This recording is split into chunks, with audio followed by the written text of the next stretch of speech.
Greetings viewers, Eric the Car Guy, and today we're going to party like it's 1999 Mazda 626. Yes, that's what I have here, and it has some impact damage. It has an owie right here on the wheel, which is part of the damage.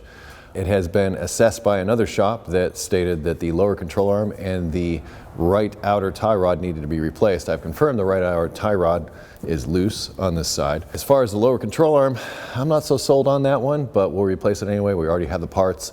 We'll also be swapping out this wheel. I've done another video on assessing collision damage like this that I'll post a link to down in the description for you to check out. So should you be in a similar situation where you've got maybe not body damage, but possible suspension damage, that video walks you through some of the things to check. Outside of that, well, this is going to be replacing this wheel, lower control arm, outer tie rod, 1999 Mazda 626. Let's have some fun. Oops. I just found out this car is actually a 1998 instead of a 99, but I really like that intro, so I'm leaving it. 1998 Mazda 626. Okay, as stated, the outer tie rod on this side, definitely loose, but the lower control arm I'm not so sold on. However, there is some impact damage here that you can see where the lower control arm attaches. So we're gonna have to address this. But as far as the lower control arm itself, like I say, I'm not really seeing too much. And I know some of you may also note the dry rotting on the CV boot, also on the brake line up here. Yes, this car needs some other work, but we're just going to focus on this lower control arm and the tie rod end and also the wheel in this video. Lower control arm, I think it's going to be straightforward. Aside from what we've got to deal with this bent metal here, the thing that you'll probably run into that you'll have the most difficulty with is the stabilizer links and those connections there. Those can be tricky. I've done other videos about replacing stabilizer links. A lot of times it's good to have a torch handy, but even that can possibly get a little dicey because the inside of some of those ball and sockets is plastic and you can melt it if you get it too hot. So it's kind of a tightrope you got to walk when you do this stuff. So I'm going to start with a generous dose of penetrating oil on all these components that I think might be causing a problem. And then we'll get to trying to sort out this bent metal here. To make it easier to access things, I'm going to remove the wheel. There'll be 5 lug nuts. I'll put links in the description to tools and stuff that I'm using. I like throwing lug nuts on the floor. You just like watching me pick them up, don't you? Oops, I dropped it. Hee hee. That's weird. You're weird. This wheel is going to get scrapped for the one that's over there. Now, if you have a wheel like this, the tire may or may not be good. It just depends on the damage. Sometimes this can cause belt separation. But if you're going to scrap the wheel, normally you have to remove the tire from the wheel first. Just depends on where you're turning this in. But anyway, there was a noise, rotational noise when you turn the wheel. And I bet that's it right there. Yeah, that noise is gone. All right, let's get that penetrating oil we talked about. I got some new penetrating oil I'm going to try today. Once again, linked in the description. Ball joint. Why not everywhere else too?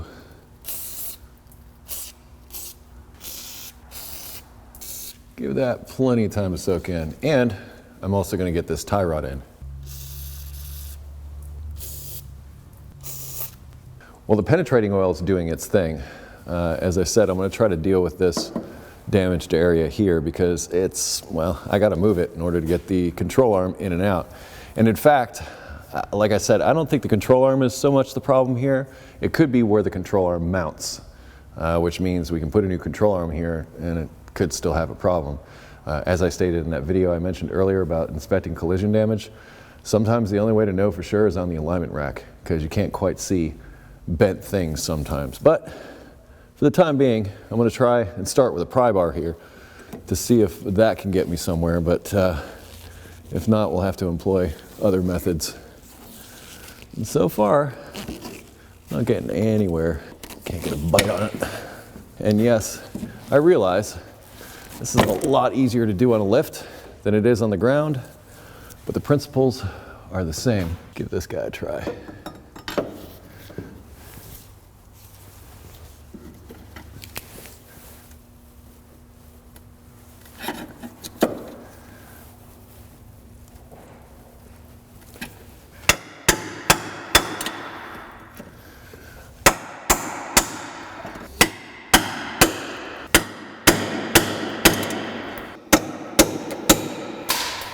Schwoops.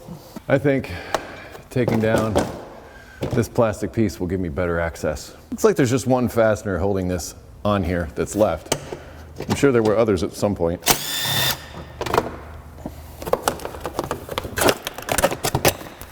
Yeah, that's better. All kinds of access. Once I get the control arm out of here, I'll have better access to knock this back into shape. I just want to get it to a point where I can at least get the control arm out without too much difficulty.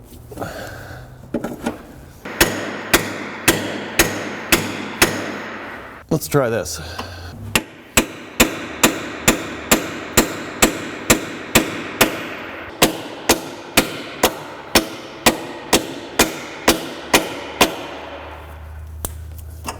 Now we'll try this pry bar.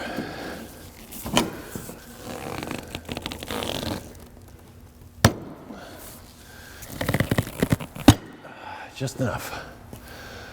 That's just what we needed there. Get it out. Don't mind the Encore, it's getting an update. Here's the new control arm. I'm just gonna take it over there,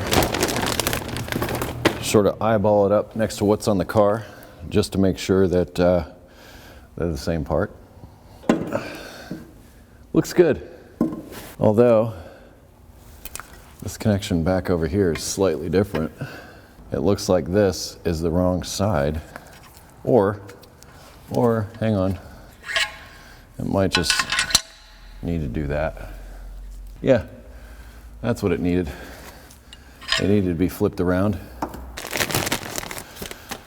Here's the new tie rod end. It is also non-serviceable, which I'm fine with. If you look at this car, how much longer do you think it's gonna be around? Especially if it keeps getting driven like this. Yep, it's the same.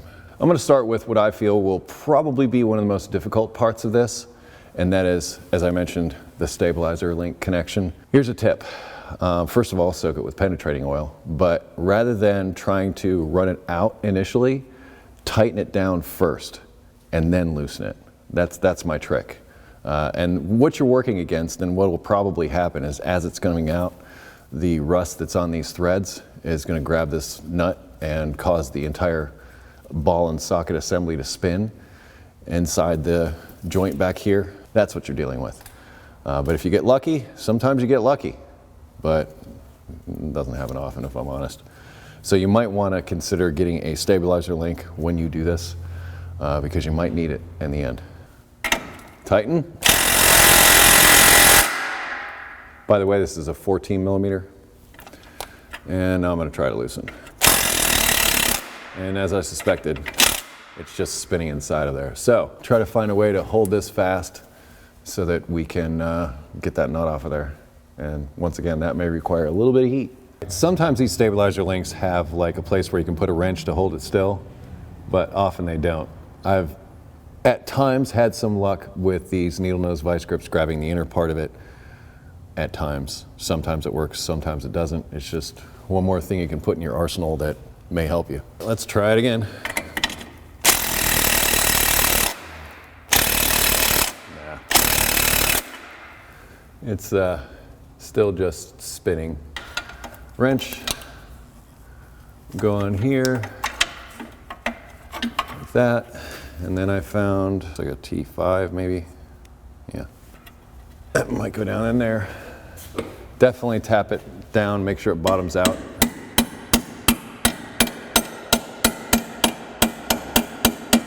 Rather than setting your gun to loosen, set it to tighten.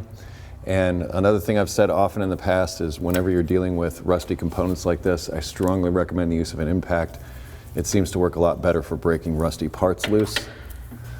So we'll give this a shot. Remember, tighten when you've using a setup like this.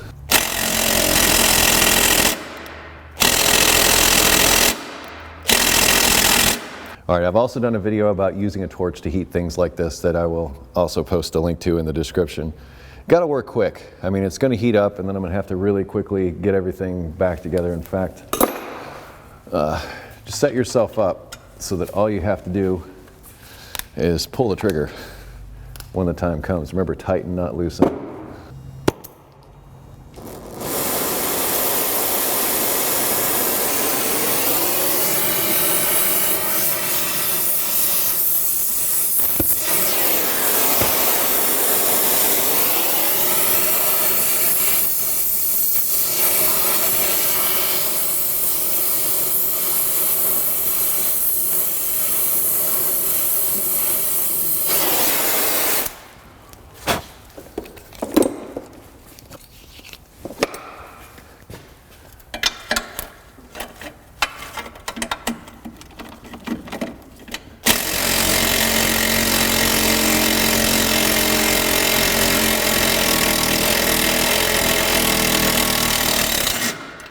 I win.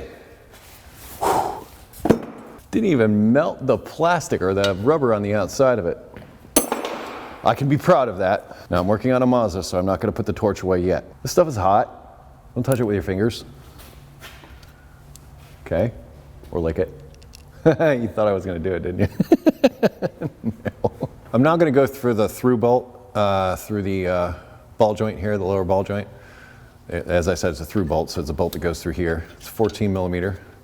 There's the bolt on that side, the nut on this side, and well, hopefully the penetrating oil did its work.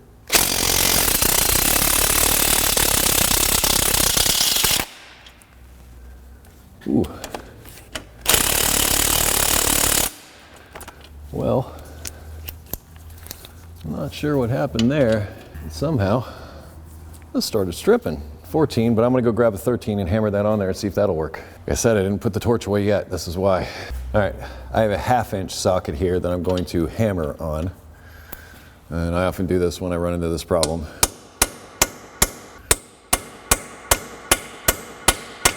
We're once again crossing our fingers. This is common for Mazdas and the rust belt, just saying, especially of this vintage.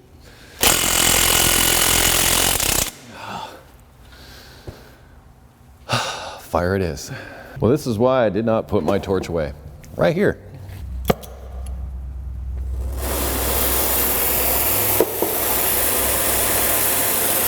Now, I already have my wrench on the other side. Not gonna have a whole lot of working time, so I'm gonna have to hammer on. I have a 13 millimeter impact socket that I'm gonna be using. So, once I get it going, it's gonna go quick.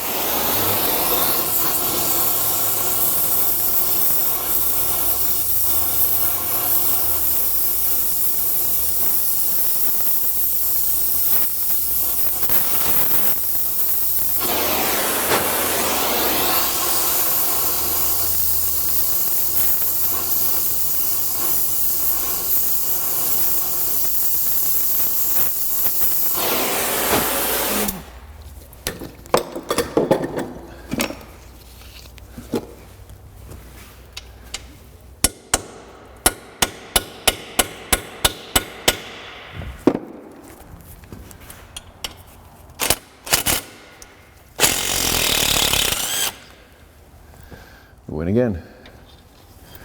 Although, yeah, it's moving. Okay, we'll have to replace that nut, but at least we won that battle. This is how I remove those nuts that get stuck in the sockets. It works. Don't touch that, it's hot. Now that we've got the nut off, I'm gonna spin this bolt inside of this bore so that I'm sure that it'll go in and out easily. So I've just got a 13 millimeter on my impact. I'm just gonna, like I say, spin it.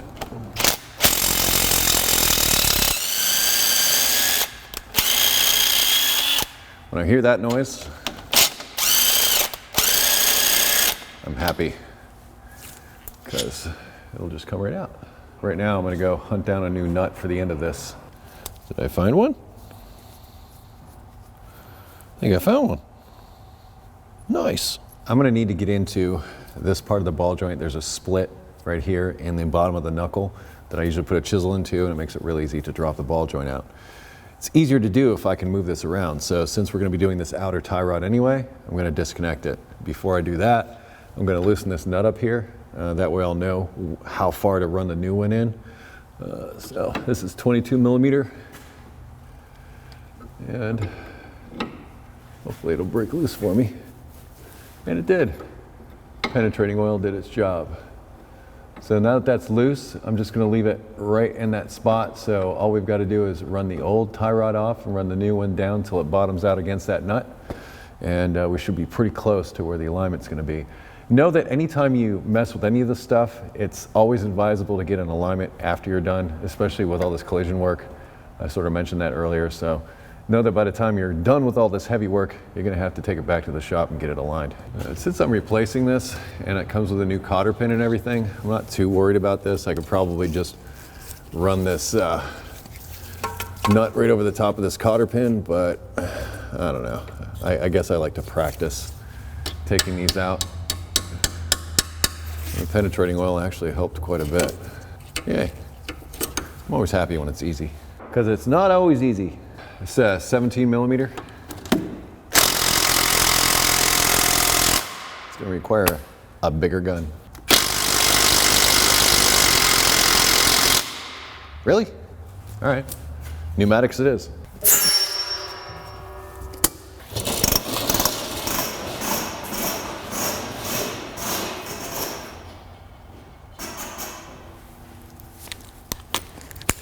Now, watch it melt away. Right? Pneumatics. Electrics are great because you don't have an air hose hanging out all the time. But as far as power goes, I really haven't seen electrics match pneumatics with good air pressure yet. I'm going to use the patented hit what it goes through method. The bigger the hammer, the better.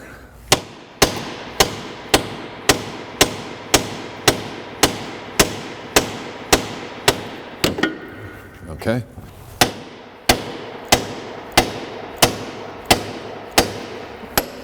There we go. Yes, we massage the backing plate a little, but I'm okay with that.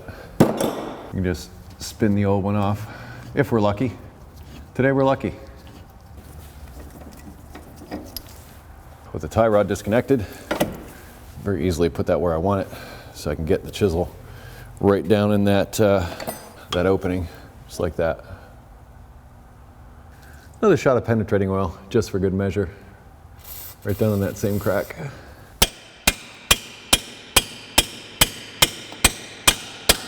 With that spread open, it should allow the ball joint to come right out. I'm gonna try and pry it down with a pry bar now.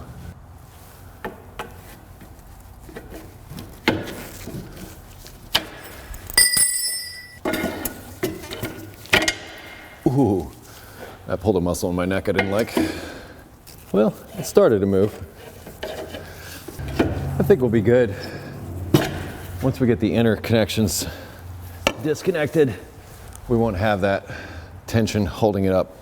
So I'm not going to fight with this anymore. I'm just going to get the inner connections of the control arm loose and drop it out of there. And I'll try to pry it out then. There's one through bolt here, and there's 3 fasteners here. So there's 2 on this side and 1 over here. All those need to come out. They're all 17s. I've replaced the battery in my electric impact, and we'll see how well that does.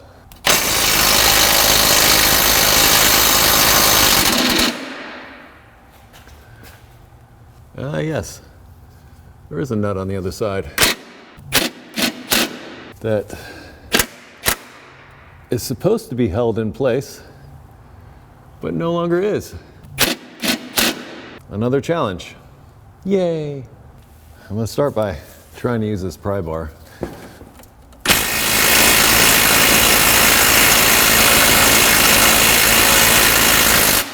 Trying to decide if that's even working, or if this is another job for the torch. Thinking it just might be. The lesson here, if you're working on a Mazda, make sure you have a torch.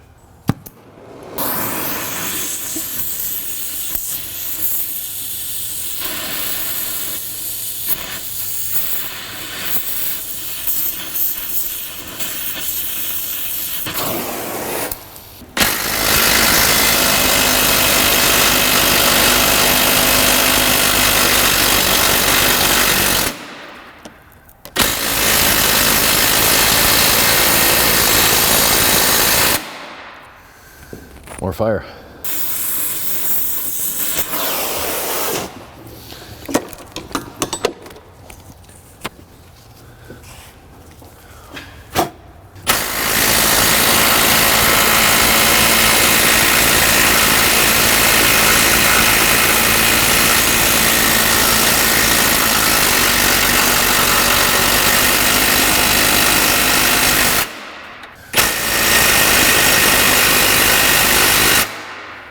Remember those pneumatics?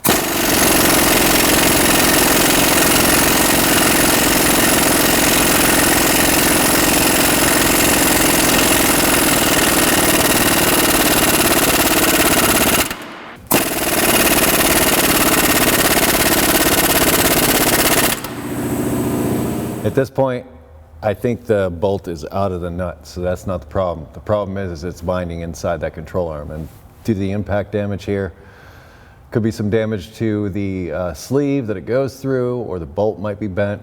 I'm gonna try this air hammer to see if I can persuade it to leave. After I go grab my earplugs. I always forget those. What? Let's try this again. What?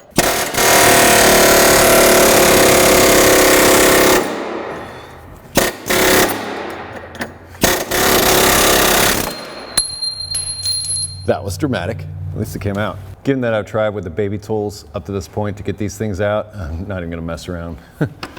17 again.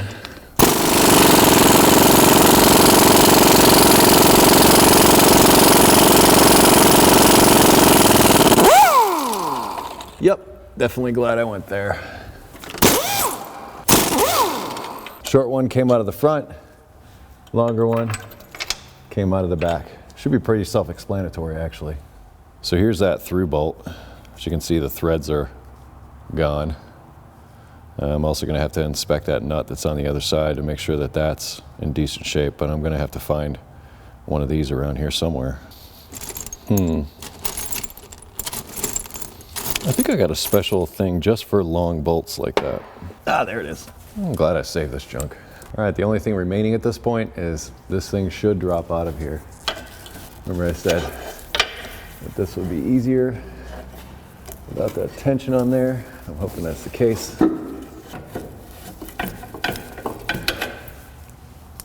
Where's that lady slipper? There it is.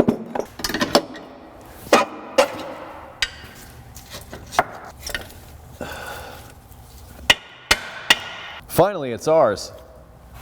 Jeez. Here is the new and the old control arms, which we already sort of took a look at earlier.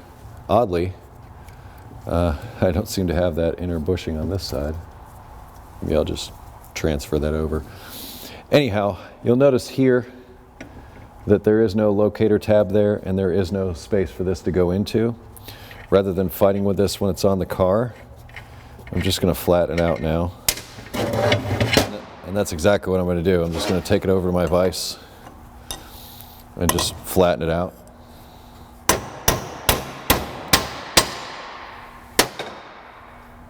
That works for me. So now I'll be able to just install it. Now, when I put this up in here, you don't want to tighten this or this until it's on the ground, until the suspension is compressed. Otherwise, you'll put the bushing into a bind and it could prematurely wear it. So also, torquing things to spec is a good idea. I'm just going to run these things down with an impact. I don't know what the torque specs are, and some of you may disagree with that, but I bet it's fine. Anyhow, first we need to figure out what we're going to need to do about that strip bolt. So let's go over there and have a look. Also, we may have to massage it a little bit so that it's in a little bit better shape. Here's the old nut, which the nut honestly doesn't look too bad. I did find this, which is a little short. I don't know if it can work or not. Actually, I'd feel comfortable with that. I would feel comfortable with that. That sticks out far enough on the back side here to where I'd be okay. So that'll save me a trip to the hardware store. I also found this nut that I might be able to, yeah, got that down in there. Okay, that can work. I can make that work because when I tighten this down, it'll bottom out and we'll just get rid of all this altogether. I'm just gonna come in here with my hammer and try to adjust it a little bit more, but I'm gonna leave this bolt in place to make sure that everything stays as straight as I can keep it.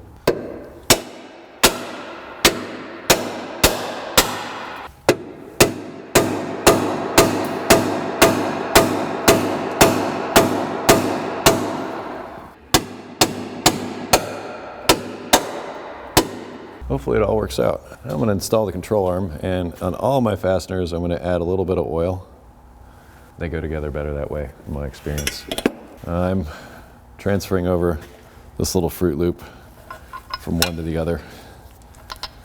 Not that difficult. I'm going to start off in here. Ooh, you know what else? How about a little silicone lubricant on the outside of these?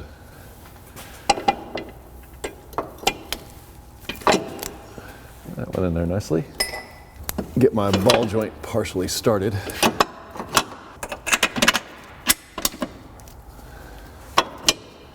Yay, that's threading in nicely. A little bit of oil in it.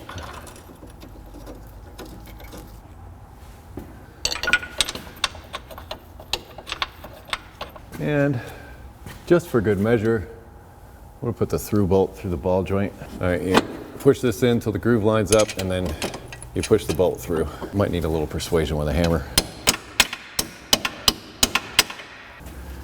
Now the nut. I'm going to tighten this one down now, just because it's there, because it really doesn't matter with this. This is a pivot point. Then we'll do the stabilizer bar, then we'll do the attachments to the body, and we'll get everything ready so that when it's on the ground we can tighten up our last fastener, which is up here, and the one that's up here, the two attachments to the body. Why did I go to hook my air hose up to my electric tools? That was weird.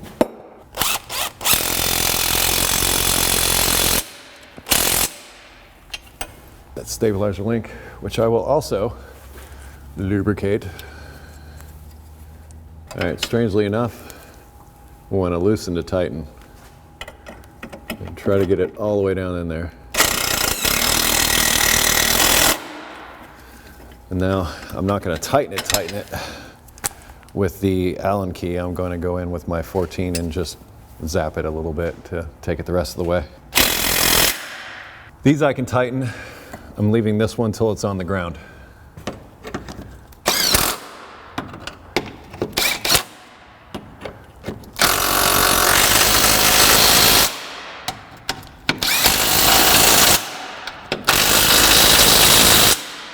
While we're here, I'm going to take care of the tie rod end.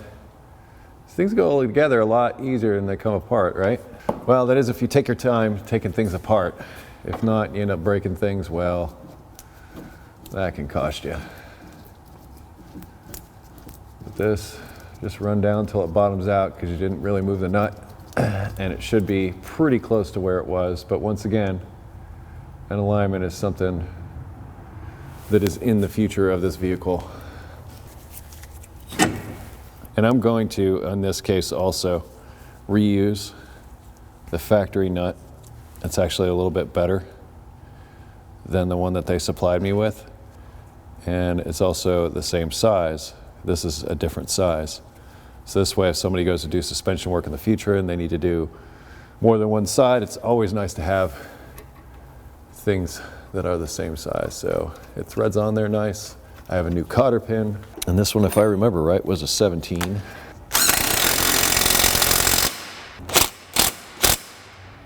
Wasn't as lined up as I thought, apparently. Might have to use their nut because this one looks a little shallow. See how it's going in like this? It's not deep enough. Darn it. Oh well, I tried.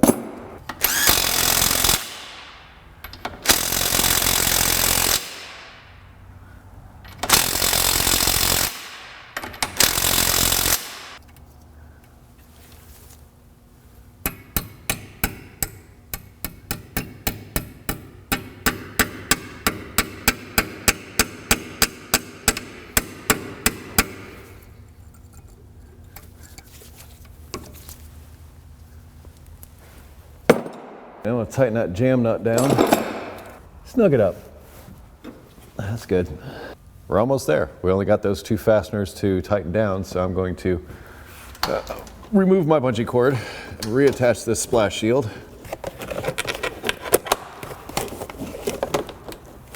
And very light trigger pressure. Run this down.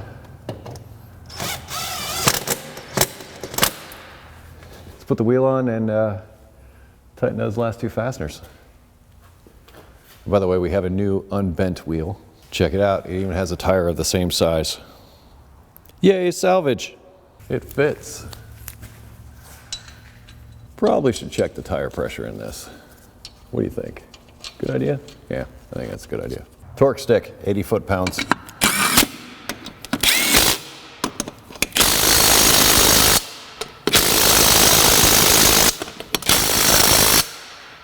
Strangely, I'm trusting my electrics less and less when tightening wheels down. I've had some lug nuts come loose. So I'm very paranoid about that, but I am using the torque stick. Now you want the suspension compressed when you tighten these because you don't want to put the bushings in a bind.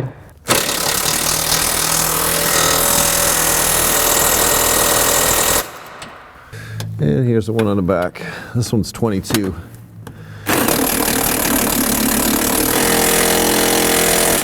There we have it. New control arm, an outer tie rod, and an unbent wheel. Well, that wraps it up. Lower control arm, right lower control arm, and right outer tie rod replacement on a 1998 Mazda 626. Pretty straightforward, although I will say have a torch handy. If you're in the Rust Belt like I am, you're probably going to be dealing with a little bit of that, and looks like I had to replace some fasteners as well. Once again, there'll be links in the description to the video I did about inspecting after collision damage, also the one about using a torch, so there's additional information there. I'll also put tool links and other part links or whatever down in the description, so if you have questions, please check there first. Also, if you have automotive questions not covered in this video, I'd ask you to head over to EricTheCarGuy.com. There's a wealth of information there for you to use to solve any automotive issues you might have. Also, Google+, Facebook, Twitter, Instagram, if you wish to connect with me socially. Close each of my videos. Be safe, have fun, stay dirty. I want to thank you very much for watching. I will see you next time.